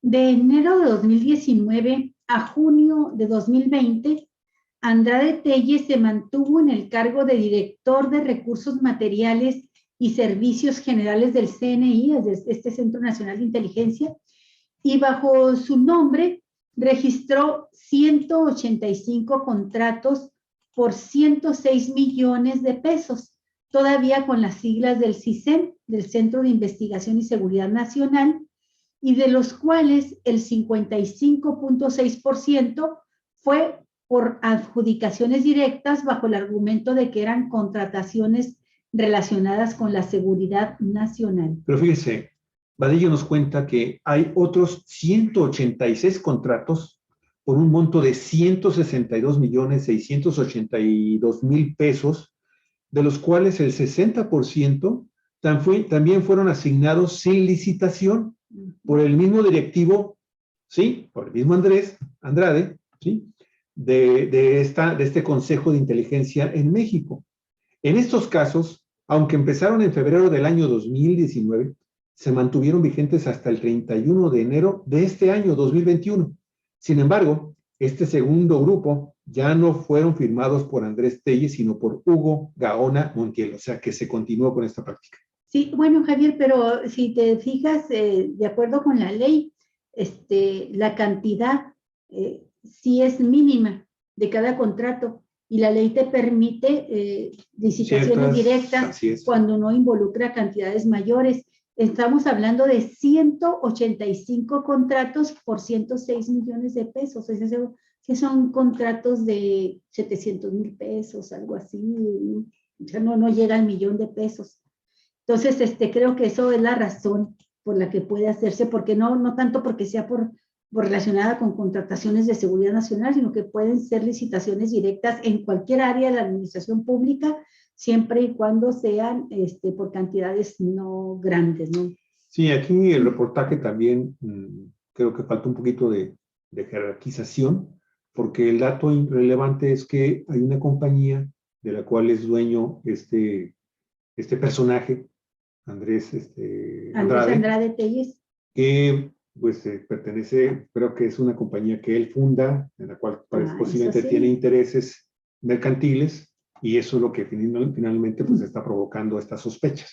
Sí, y periodísticamente un grave error porque no aparecen los primeros párrafos. Sí, denme cuenta. Dice, de acuerdo con información publicada en Compranet, actualizada hasta el 13 de enero de 2021, desde la creación del Centro Nacional de Inteligencia, se registran 202 contratos firmados por la Dirección de Recursos Materiales y Servicios Generales por un total de 193 millones de pesos. El 60.8% de dichos contratos han sido adjudicaciones directas, pero pues tiene que ver con lo que te decía, si te fijas son cantidades muy pequeñas por la enorme cantidad de contratos. Ese directivo del CNI, Andrade Telles, fue cesado del cargo a finales de junio de 2020 por órdenes del entonces secretario de Seguridad Pública y Protección Ciudadana, Alfonso Durazo Montaño, quien tenía bajo su mando a ese órgano de inteligencia y en aquel momento abrió una investigación interna por el grave delito de filtración de información de seguridad nacional. Caray, eso sí es un delito todavía más grave. Para beneficiar a supuestos delincuentes y bandas del crimen organizado, lo que provocó el despido de 6 directivos de ese centro, además de que algunos de ellos no acreditaron el examen de control de confianza. Cuando Durazo Montaño renunció como secretario de Estado para contender por el gobierno de Sonora a la gubernatura y fue sustituido por Rosa Isela Rodríguez Velázquez, actual secretaria de Seguridad, Andrés Andrade Telles volvió a ser contratado en el Centro Nacional de Inteligencia por su director general Audomaro Martínez Zapata.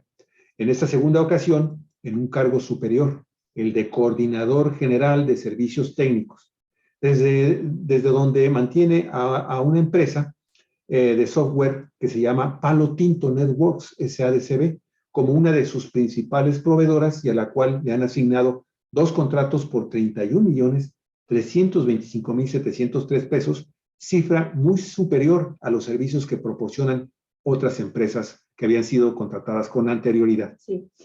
Para conocer la razón por la cual se recontrató a dicho servidor público, se buscó desde hace 3 meses a la secretaria de Seguridad, Rosa Isela Rodríguez, quien tiene bajo su mando la estructura del CNI, pero de este Centro Nacional de Inteligencia, pero hasta la fecha ella ha rechazado dar respuesta a los periodistas. El ingreso que recibe Andrade Telles es de poco más de 100,000 pesos mensuales en su cargo como coordinador general de este Centro Nacional de Inteligencia, poco menos de lo que gana el presidente de la República, lo que le permite mantener un gasto sin tantos lujos, aunque sí posee un automóvil marca Mercedes-Benz, y en junio pasado viajó a Ámsterdam y también a Dubái, a donde voló en primera clase y solo el segmento de Dubái-Ámsterdam tuvo un costo al erario de 112,054 pesos.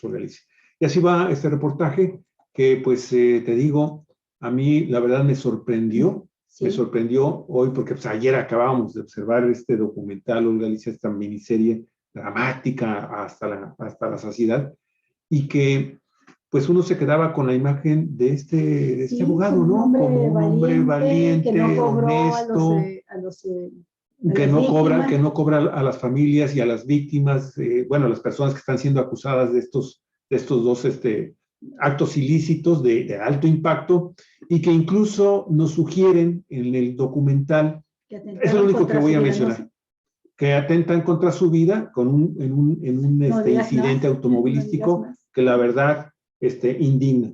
Pero sí, Olga Alicia, es muy importante que esta información no se publica porque se está en espera de una respuesta oficial por parte de la Secretaría de Seguridad Pública a nivel federal para darle la oportunidad adecuada a las autoridades para que también fijen su posición y que, como dice Vadillo, pues 3 meses pasaron y no recibieron ninguna respuesta. Y bueno, esto coincide, Olga Alicia, con el lanzamiento, porque este reportaje se publica el día de hoy, Olga Alicia, en Contralínea, en los momentos en que este documental, Duda Razonable, historia de 2 secuestros, está cobrando una enorme fuerza entre los que estamos inscritos a Netflix. Así es.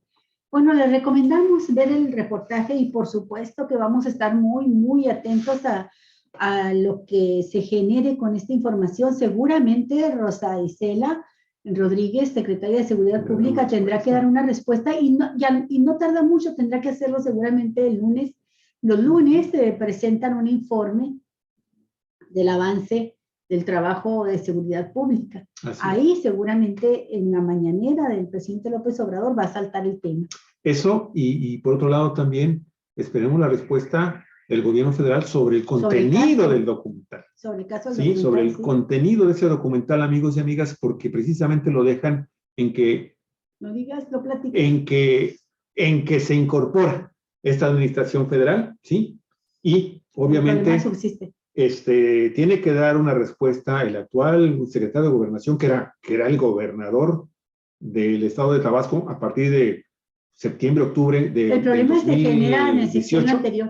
aunque efectivamente, durante la administración de este señor Muñoz, que te decía, este perredista que ganó el estado de Tabasco la gubernatura junto con el Movimiento Ciudadano, Arturo Núñez. Y que llegó al gobierno en esta alianza entre el PRD, que era el principal postulante, apoyado por el Partido del Trabajo, los oportunistas del Partido del Trabajo, y también Movimiento Ciudadano, que sacaron a los gobiernos priistas que ya eran ahí un cáncer también. Bueno, le voy a recomendar mucho, eso sí, tómese como unas 4 tazas de té de pasiflorina para que usted pueda soportar el contenido de esta miniserie. Y es que además lo va a mantener en vilo. Nosotros pensábamos en la noche de ayer ver un capítulo, un rato y dormirnos. Nos la aventamos toda. Hasta las 2 de la mañana. Bueno, vamos a la siguiente nota sobre el trabajo del hogar, Javier. Ah, sí, está muy bueno, sí. El trabajo del hogar y cuidados se pagará. Cada mujer mexicana debería recibir, si se pagara, 5,761 pesos al mes.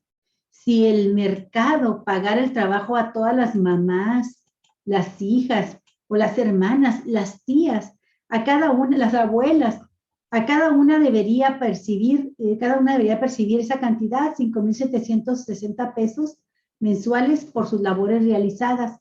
Para los hombres que realizan trabajo del hogar, el valor de sus labores sería de 2,265 pesos, porque hacen menos trabajo en el hogar que las mujeres. Y mira, y es que de acuerdo con las cifras del INEGI, durante el año 2020 se profundizó una de las problemáticas laborales que ya existían desde antes, la sobrecarga de estas tareas en las mujeres que destinan 2.7 veces más tiempo que sus compañeros hombres en el hogar. Casi 3 veces más tiempo que los hombres.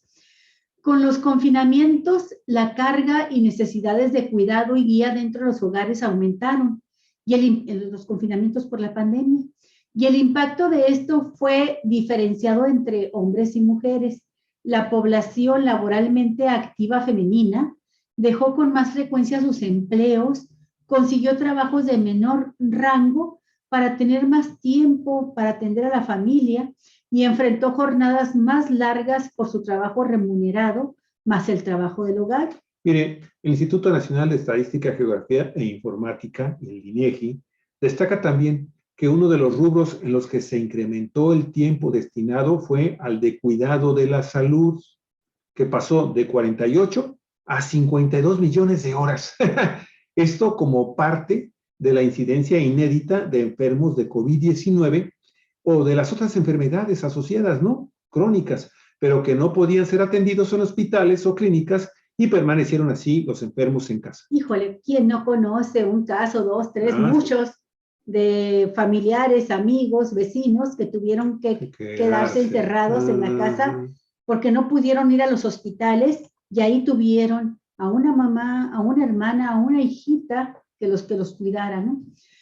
La pobreza de tiempo es el término con el que se identifica una de las principales consecuencias de estas desigualdades en la realización del trabajo del hogar y de cuidados a menores, es decir, a niños, enfermos o personas mayores. Esto se refleja, por ejemplo, en cifras de la Encuesta Nacional sobre el Uso del Tiempo, ¿sí? Conocida como ENUT.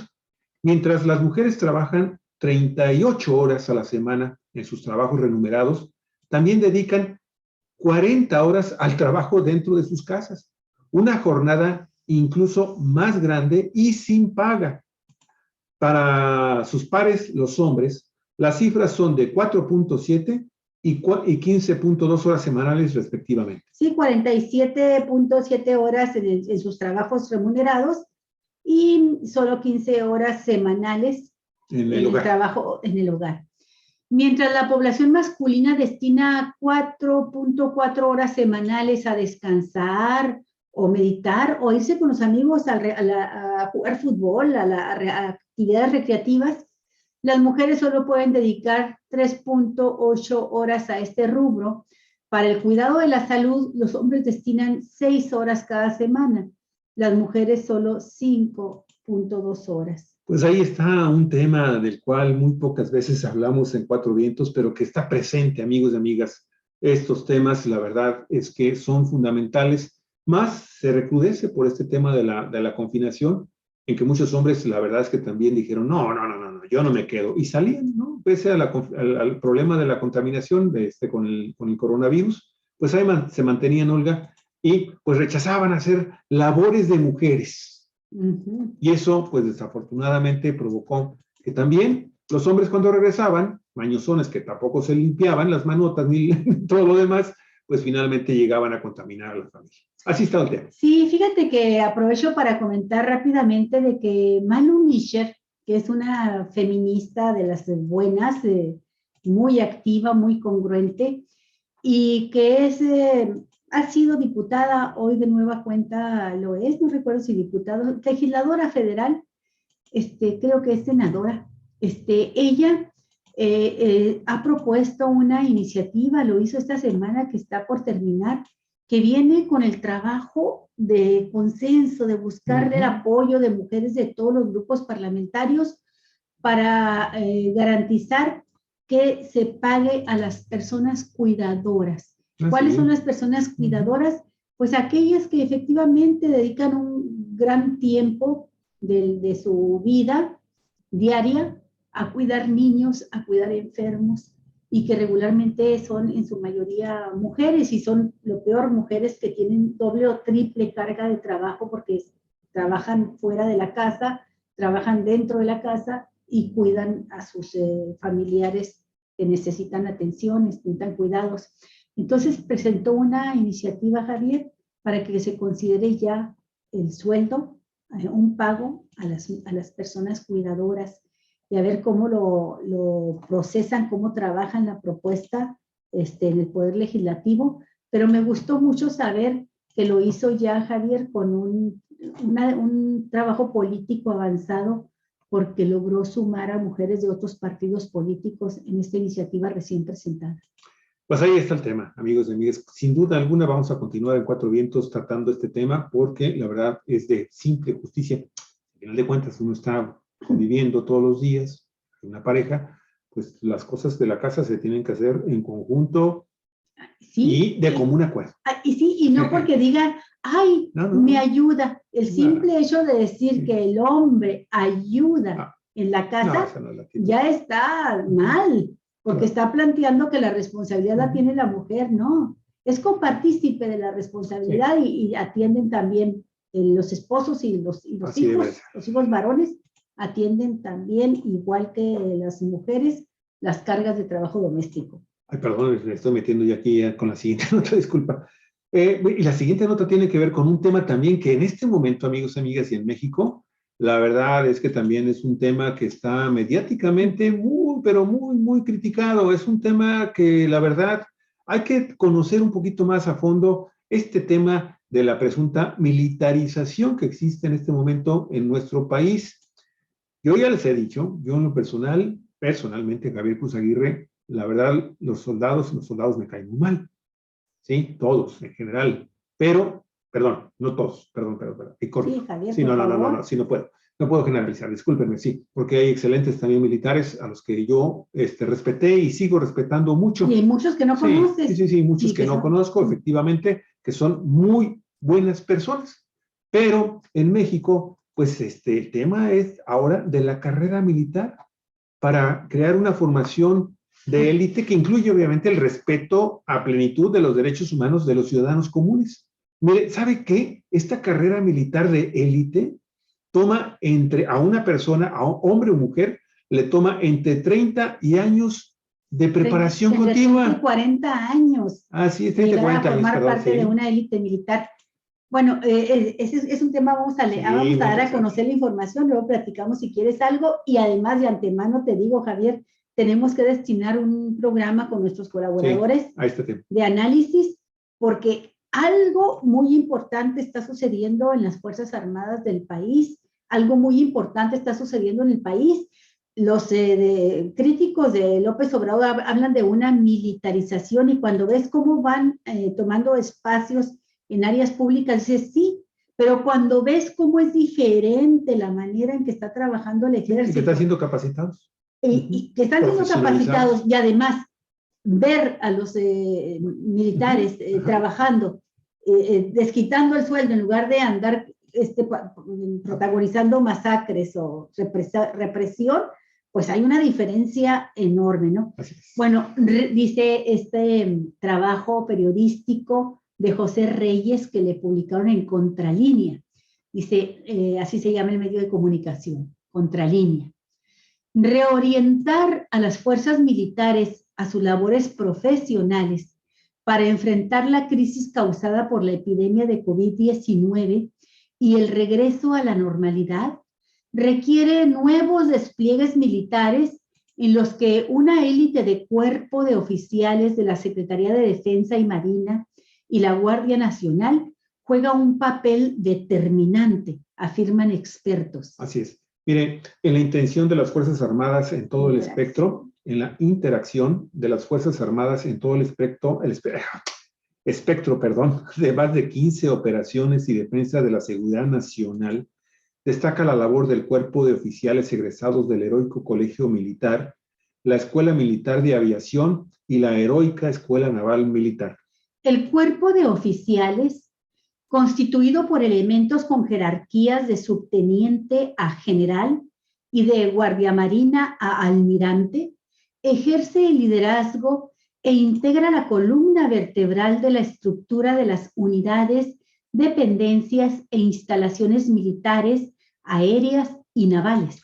En el caso del Ejército y la Fuerza Aérea, la oficialidad constituye el 18% de los efectivos y en el de la Armada el 28%, y se genera mayormente en planteles o escuelas de formación, tras un proceso que va de los 4 a los 6 años. En un subteniente o guardamarina con sólida formación física, militar y académica. La formación del Cuerpo de Oficiales de las Fuerzas Armadas comprende un sistema complejo integrado por personas, instalaciones y doctrina, cuya misión es educar a oficiales que serán generales y almirantes en los próximos 30 años. El número de jóvenes que ingresan a estas escuelas contra los que logran egresar como oficiales demuestra que la eficiencia terminal es del 57% en los planteles de la SEDENA, de la Secretaría de la Defensa, mientras que en los de la Secretaría de Marina es del 48%. Es decir, de cada 10 jóvenes que ingresan como cadetes, solo 5 logran egresar como oficiales. Este es el mejor parámetro para calificar el rigor y las dificultades que presenta el proceso de formación de un oficial. Esto lo indicó el general brigadier Alberto Martínez Verduzco en su análisis El subtema de formación de oficiales de las Fuerzas Armadas. Publicado por el Centro de Estudios Superiores Navales, el documento refiere que el efectivo de oficiales que alcanza el generalato o el almirantazgo es estimado en un 20% del total de oficiales graduados de los planteles militares. Comprende un proceso que en algunos casos rebasa los 40 años para ser completado.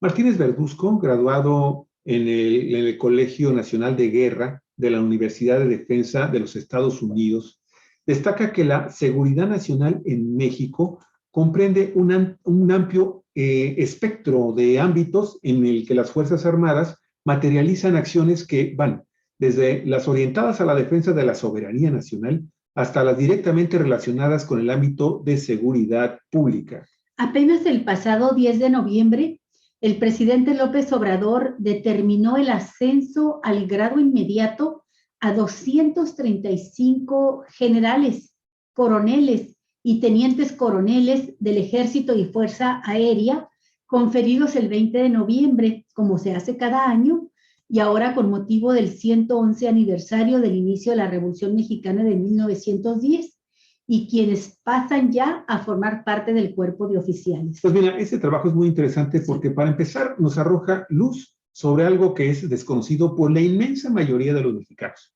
¿sí?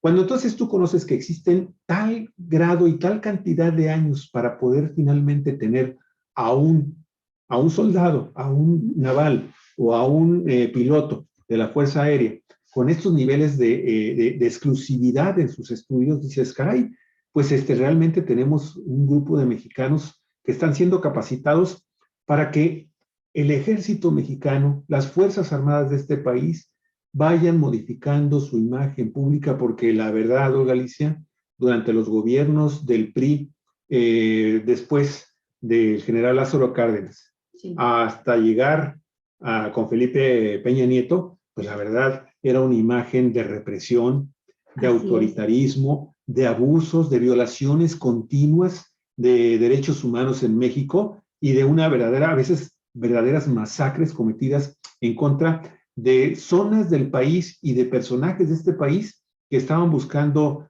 algún cambio político en México y que fueron brutalmente reprimidos por órdenes de los jefes finalmente superiores de estos militares, ¿sí? Y estamos fundamentalmente hablando desde la cabeza, ¿no? Desde el presidente de la República, que es finalmente el jefe más alto que tiene las Fuerzas Armadas en nuestro país.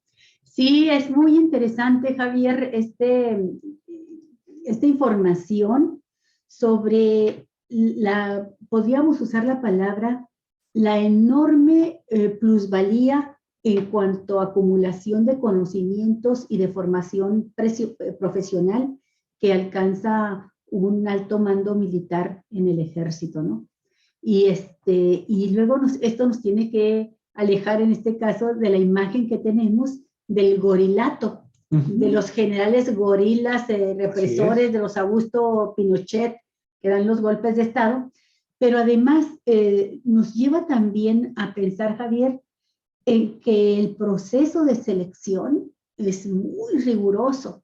La mitad se queda solamente de los que entran, con diferentes grados, desde los más bajos grados hasta los más altos. Solamente la mitad de los que intentaron quedarse las Fuerzas Armadas lo logran, o la Marina, la Fuerza Naval.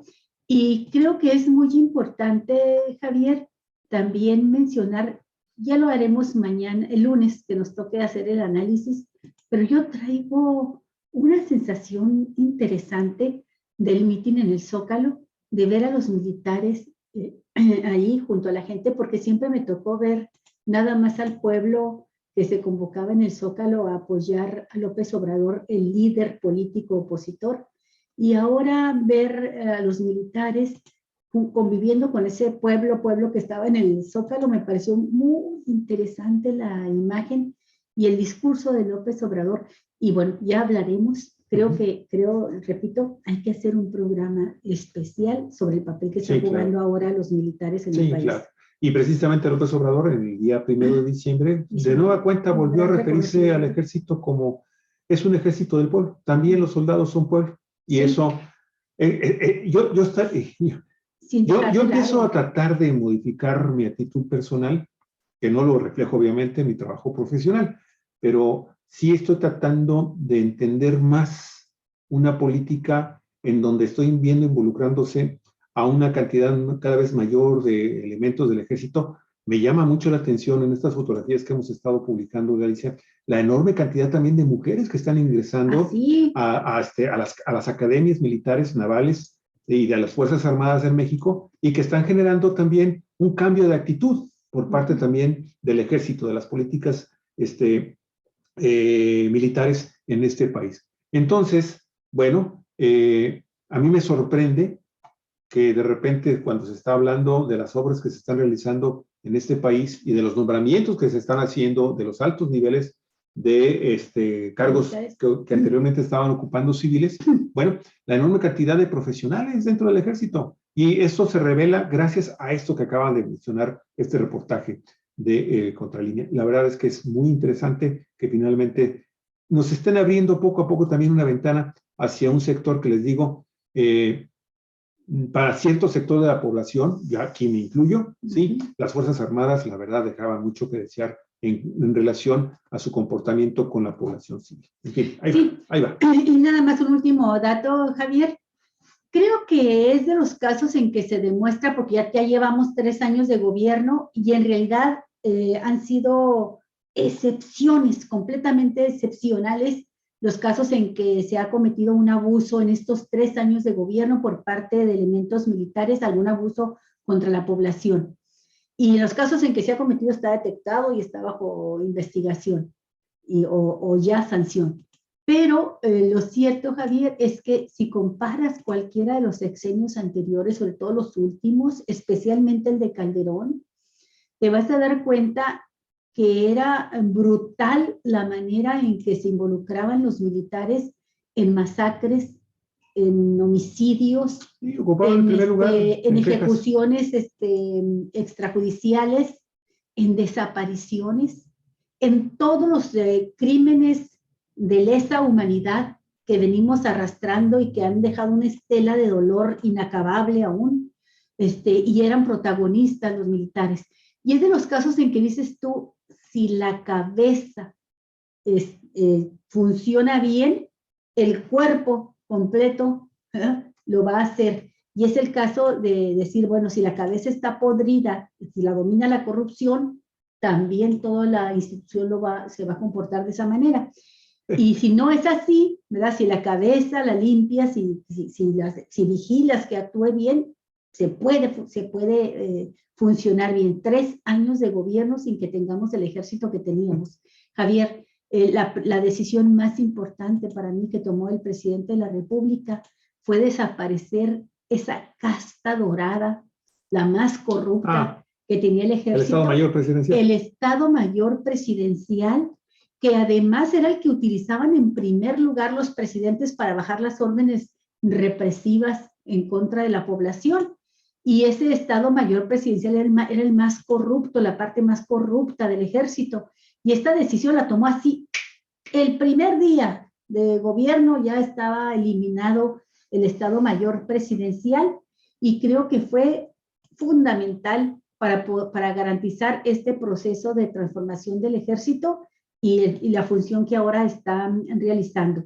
Nada más ahí me quedo. Eran 8,000, la principal función que tenía el Estado Mayor Presidencial, con unos sueldazos y unos privilegios, yo creo que muy por encima de los propios magistrados de la Suprema Corte de Justicia de la Nación, que son los más privilegiados en el sistema mexicano. Bueno, los generales del Estado Mayor Presidencial, Javier, todavía no sabemos realmente cuánta lana se llevaban, pero lo que sí sabemos es que eran 8,000 elementos que tenía el Estado Mayor para cuidar al presidente de la República. O sea, sí está, por Alicia. Y este tema de la seguridad pública del país en manos de los militares no va a acabar mientras también no se cumpla con una promesa de que los cuerpos policíacos de este país tendrían que ser también modernizados, depurados, y que, pues, definitivamente estamos en espera también. Pocas personas se recordaron esto, ¿no? Cuáles son algunos de los pendientes de López Obrador en materia de seguridad, por ejemplo. Y ese es uno de los pendientes. Está bien que se esté de alguna forma utilizando los más de 100, el otro día te decía, son más de 80,000, sí, es una cantidad impresionante de la Guardia Nacional, pero hay que preparar, hay que depurar esas policías, hay que modernizar esas, y también dedicarle un presupuesto lo suficientemente alto al sector de las policías en todos los niveles para que esto también, para que no se esté militarizando la seguridad pública. Y corrompiendo. Y a propósito de ello, Javier, hay que recordar, ya que es la nota que sigue, precisamente lo que sucedía en la administración anterior de Peña Nieto, con su capo, un jefe del narcotráfico dirigiendo la Secretaría de Seguridad. No nada más está acusado en Estados Unidos Genaro García Luna de recibir sobornos millonarios en dólares del cártel de Sinaloa, sino de haber formado un cártel propio hacia adentro de la Secretaría de Seguridad. ¿Con quién? Con la Policía Federal, que desapareció afortunadamente también ya, al igual que el Estado Mayor Presidencial. Fue un proceso más largo, pero la desaparecieron por fortuna, para formar la Guardia Nacional sin su intervención. Bien, amigos, pues la agencia EFE y la agencia AP informan lo siguiente. La Fiscalía Federal de los Estados Unidos solicitó que los miembros del jurado que van a participar en el juicio el año próximo por narcotráfico contra el exsecretario de Seguridad Pública mexicano, Genaro García Luna, permanezcan en el anonimato y sean escoltados por alguaciles para evitar que sean intimidados. Sí, porque este grupo criminal persiste, Javier. Los contactos, la gente, andan activos en la política. El acusado tiene los recursos, es decir, Genaro García Luna, tiene los recursos financieros para intimidar o incluso hacer daño al jurado, subrayó el fiscal de la Corte Federal del Distrito Este de Nueva York, Brian Peace, en un escrito, dirigido al juez que preside el proceso. A veces uno quisiera aventarles un escritorio a este par. Sí. Peace, insiste el magistrado en que el gobierno de Estados Unidos, al gobierno de Estados Unidos le preocupa que el acusado y sus conspiradores puedan emprender una campaña de acoso, intimidación y o violencia contra los testigos y sus familias. Así es. En el texto, la Fiscalía asegura que estas medidas estarían destinadas a proteger la integridad del juicio y la imparcialidad del jurado con el objetivo de prevenir el acoso, la intimidación u otra interferencia con los miembros del jurado, así como mitigar cualquier temor en las mentes de los miembros del jurado. El fiscal de la Corte Federal del Distrito Este de Nueva York justifica también estas medidas por la excepcional gravedad de los cargos que pesan en contra de este mexicano, así como por los antecedentes del acusado de interferir en procesos judiciales. Si el juez acepta la petición, no serán revelados ni los nombres de los miembros del jurado, ni sus direcciones de vivienda y trabajo a ninguna de las partes. Perfecto. Fíjate, sí, claro. Más allá de preservar su anonimato, los fiscales solicitan también que todos los miembros del jurado sean trasladados al juzgado y a sus residencias por algunos alguaciles y que durante su estancia en los tribunales estén aislados del público. El comienzo del juicio contra el exsecretario mexicano está previsto para el 24 de octubre del próximo año.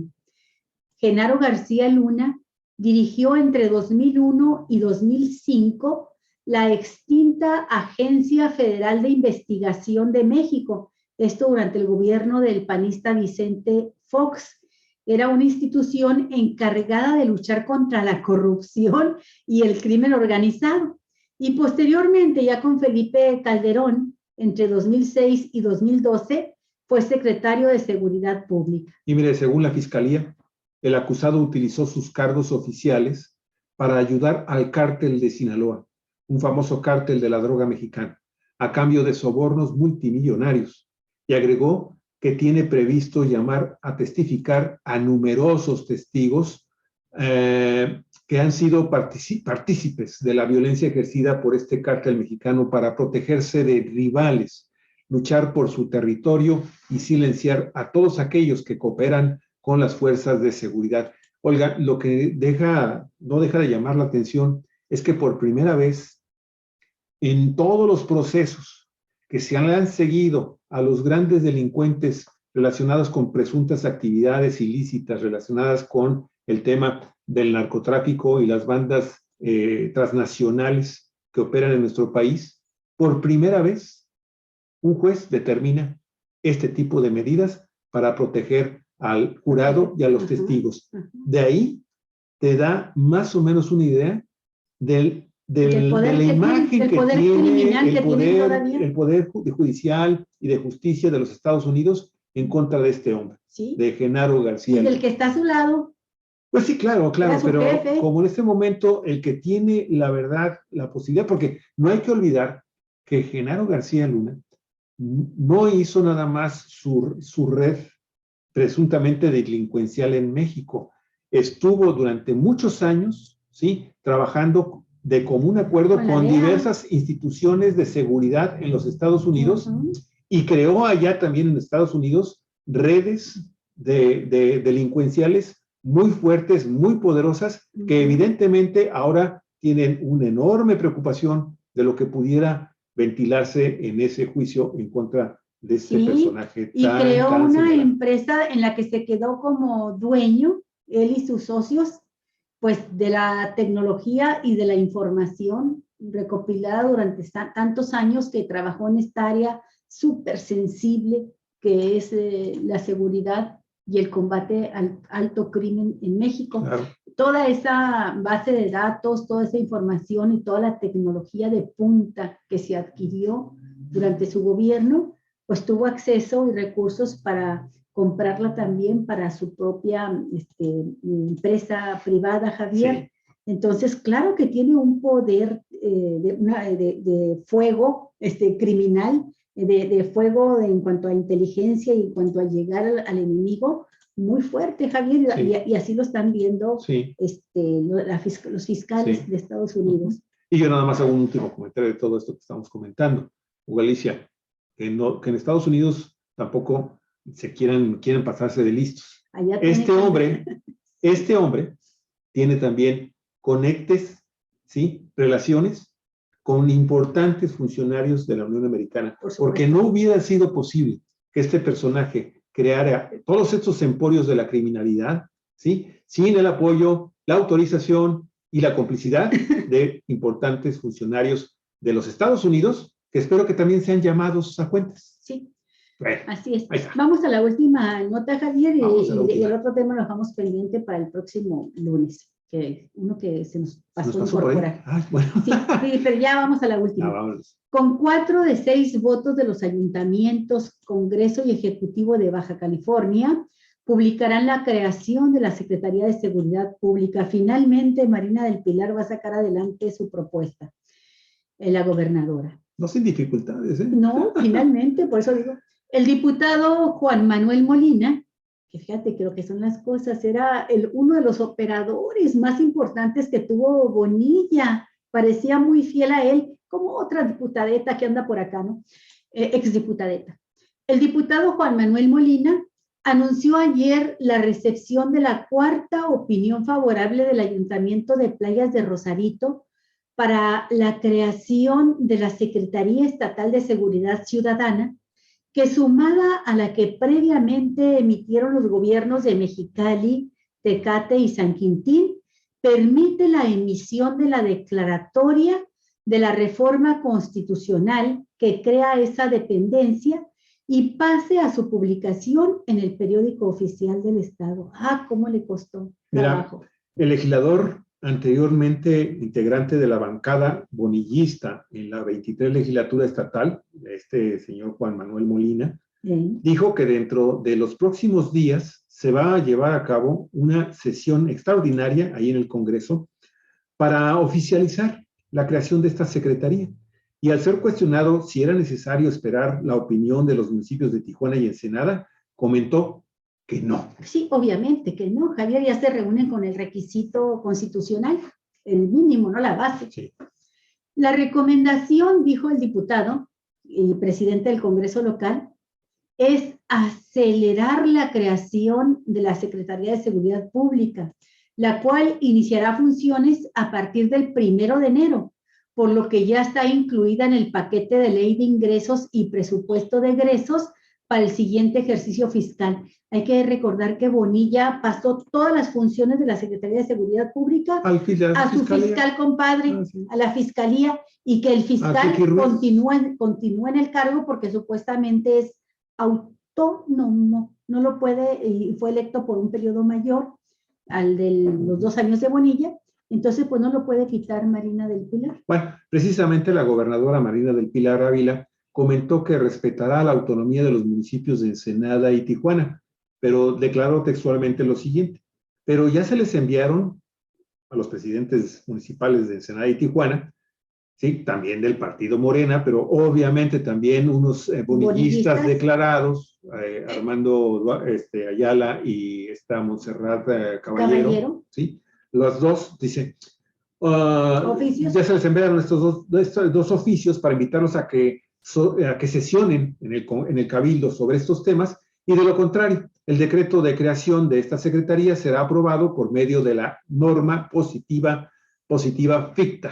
¿En qué consiste eso? En que si Ensenada y Tijuana, en sus cabildos, no se reúnen a discutir el tema y a someterlo a votación, si lo hicieran y votaran en contra, no afecta ya la decisión, pero ya los está convocando a que entren a sesión y voten, y que pues, supuestamente voten a favor de su propuesta. Claro. Pero si no convocan a cabildo, entonces si no hacen esta reunión, si no someten a discusión la propuesta de la gobernadora aprobada ya como reforma constitucional, entonces pues el que calla otorga. Entonces eso consiste, en términos coloquiales, eso es la positiva ficta. Se da por hecho que están a favor.